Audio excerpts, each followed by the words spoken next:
Hello viewers, আজ আমি আপনাদেরকে দেখাবো কিভাবে ফটোশপ পিএস দিয়ে লাট তৈরি করে সেই লাট আবার সেভ করে অন্য আরেকটি পিকে ব্যবহার করতে পারবেন। তো চলেন দেখা যাক কিভাবে আমি লাট তৈরি করি।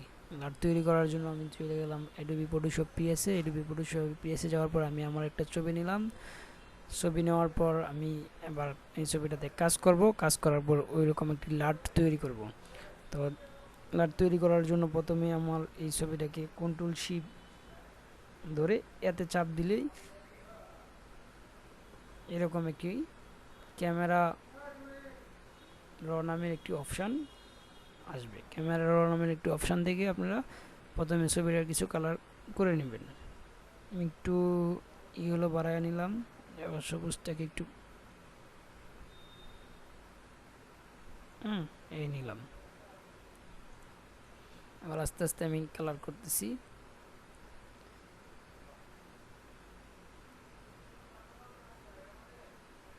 দেখতে থাকুন, আমি আস্তে আস্তে কালার করতেছি। হাইলাইটটা একটু কমিয়ে দিই, শ্যাডোটা একটু কমিয়ে দিই, শ্যাডোটা একটু কমিয়ে দিই। বাস, এবার দেখেন পেছনের ব্যাকগ্রাউন্ডটা একটু অন্যরকম। এই আমার ফ্রিজে ধরে গেছে, আবার পিছনের ব্যাকগ্রাউন্ডটা কালার করব।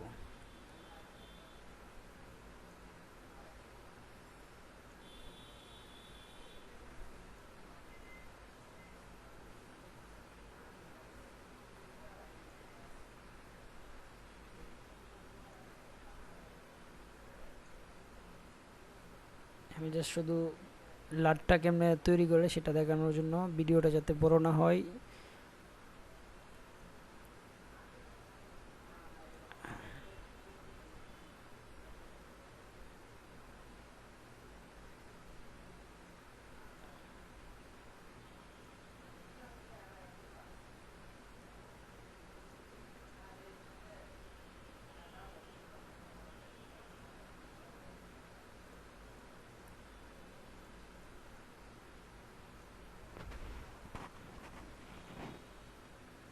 দেখতে থাকুন বন্ধুরা, আমি কিভাবে কালার তৈরি করতেছি।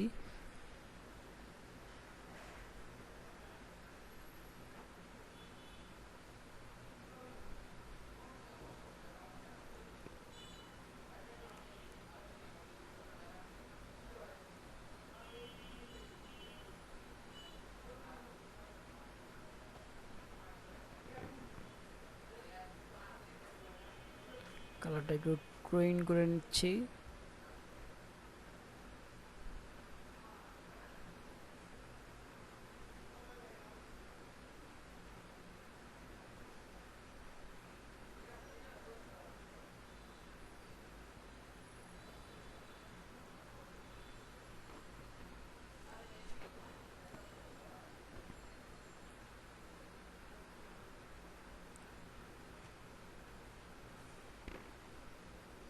এবার আমি এই যে কালারটা তৈরি করলাম পেছনের ব্যাকগ্রাউন্ডের, ওই ব্যাকগ্রাউন্ডটা আমি লাট আকারে সেভ করে রাখবো। সেভ করার জন্য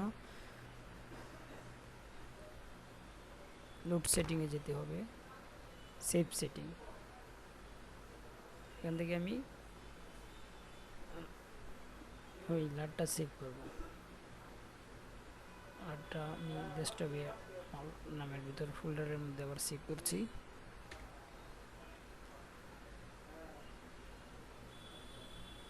এবার দেখা যাক সেই লাট কাজ করে কিনা। এটা হচ্ছে প্রথম পিক। এবার আমি এখানে লাট দিব, কন্ট্রোল শিপ এ দ্বারা এখানে গেলাম। এবার লুট সেভ দিয়ে এটাকে দিলেই যে কালার হয়ে গেছে। ওকে গাইস, ধন্যবাদ। আমার চ্যানেলটা যারা এখন পর্যন্ত সাবস্ক্রাইব করে নাই, সাবস্ক্রাইব করে রাখুন। আমি এরকম আরও নতুন নতুন ভিডিও আপনাদের উপহার দেবো।